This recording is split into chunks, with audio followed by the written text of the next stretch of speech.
School Prep Room, saving you both time and money. Hello and welcome to School Prep Room's latest video tutorial.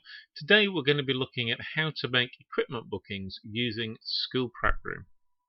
To this end, I've logged in today as one of the fake teachers from our fake school, and I'm going to show you how to make a booking as a teacher. There are facilities for technicians to make bookings both in the same way and also through the View Bookings sheet.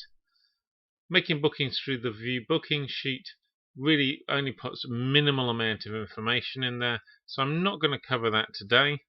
But if you do want to do that, please watch our video on how to use the functions in the View Bookings sheet.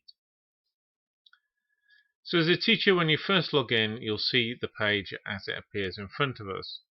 It will show the next few weeks ahead.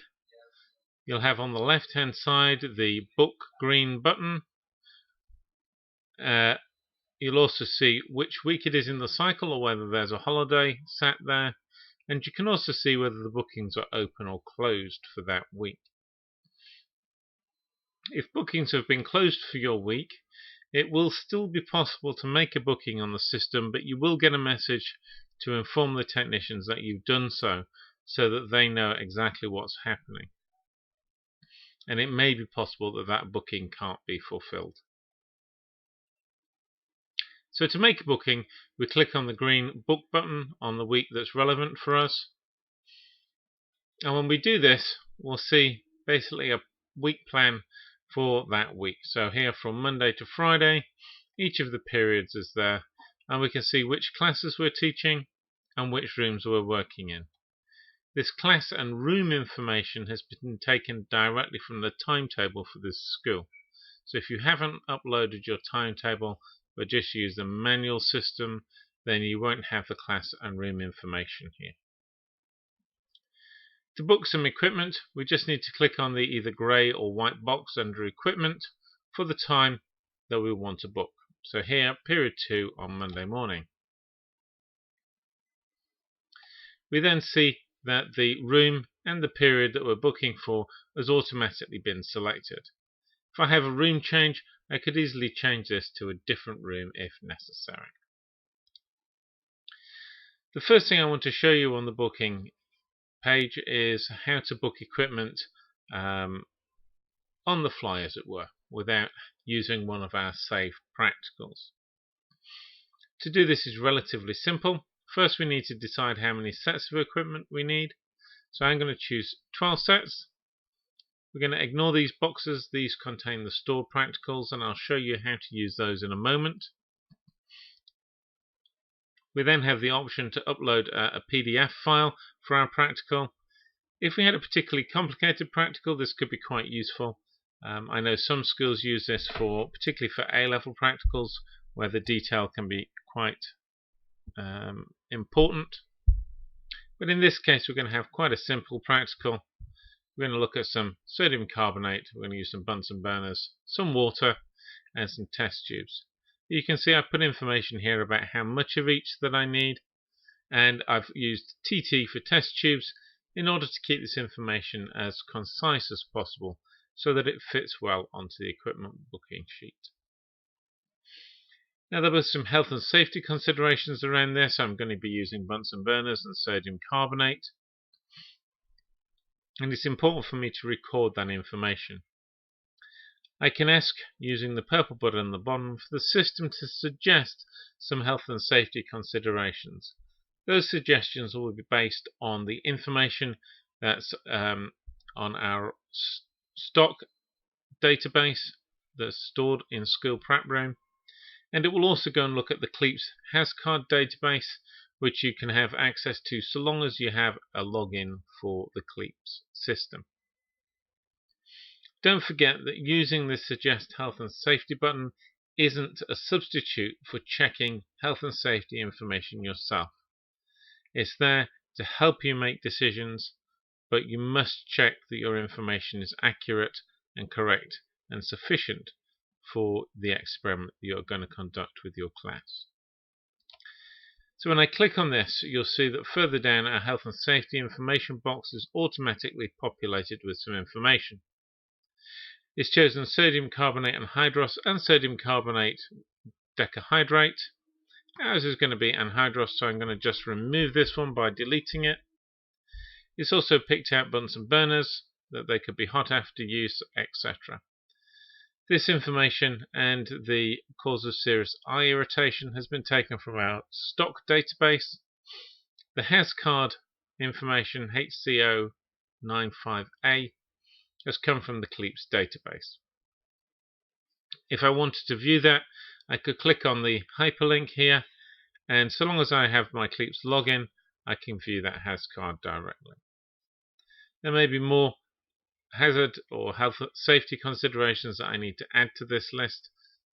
You can do that as you feel is necessary. I could also add some instructions.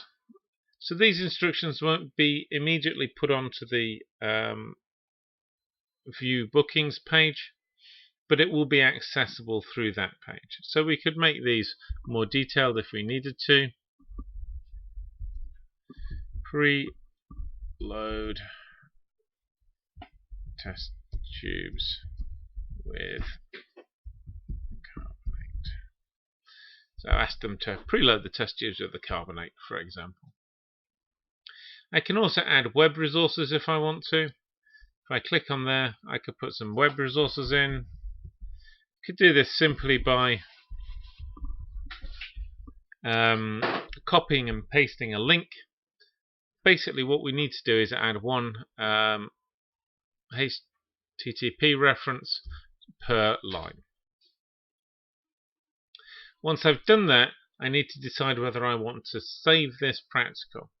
If I save this practical, it will then make it a stored practical for the system. So if this is something I'm going to do again next week, or perhaps a practical that someone else in the department wants to use, it may well be worth saving it.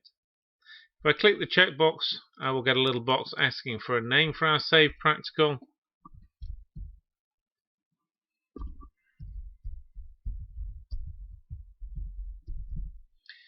And I just need to make sure that I use a name that isn't already in the system. I also need to choose a topic under which this saved practical will sit.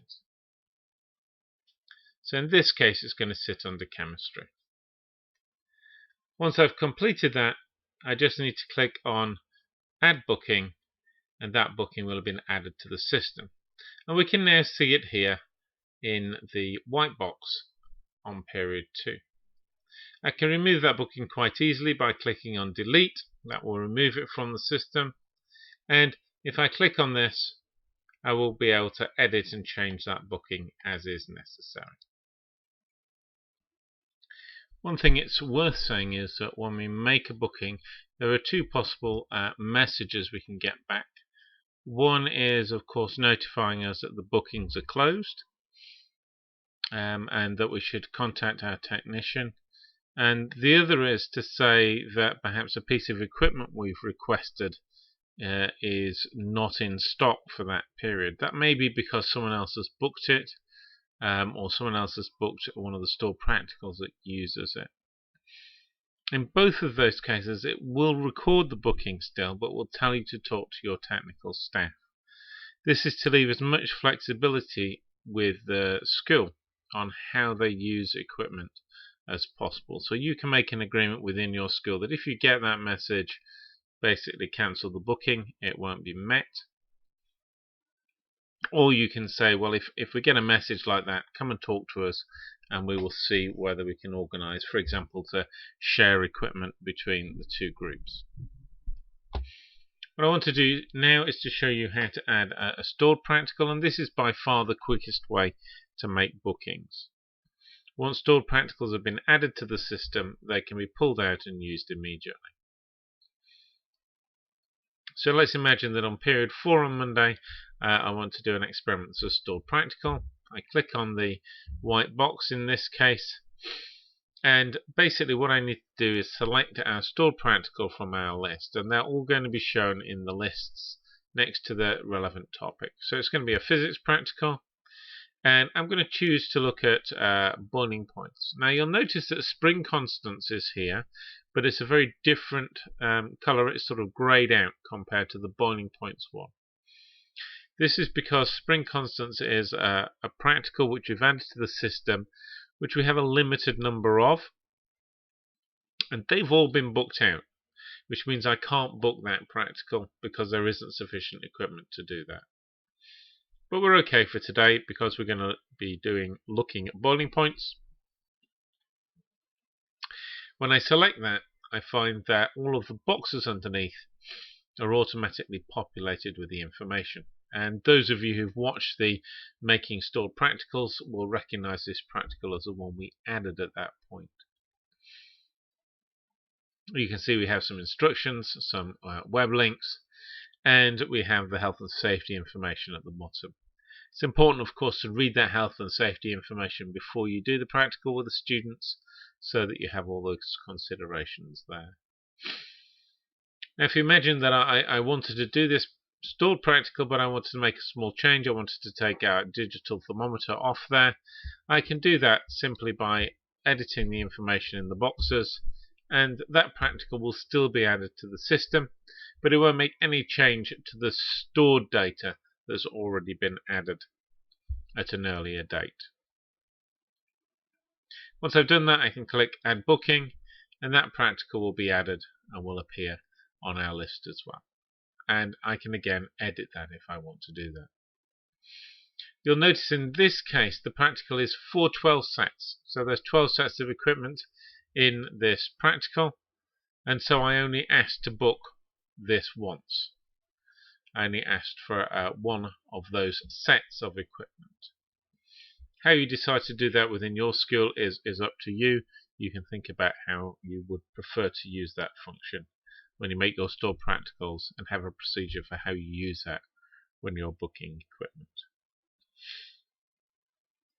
Once again, if I'd chosen a stored practical which used equipment that was not readily available, so for example, say that digital thermometer and data logger was used in another stored practical, it would still show on the drop down list, but when I chose to select it, I would get a message saying that we only have one data logger and that's already been booked for another practical for that session.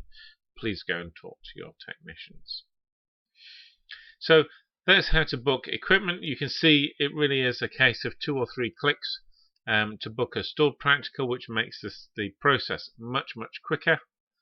And of course, at any point you can edit or delete the equipment and practical that you've added to the system. I hope you found that helpful. I certainly think it will make booking equipment much quicker for yourselves, and I wish you all the best in using it. If you think there's anything we can do to improve it, do let us know.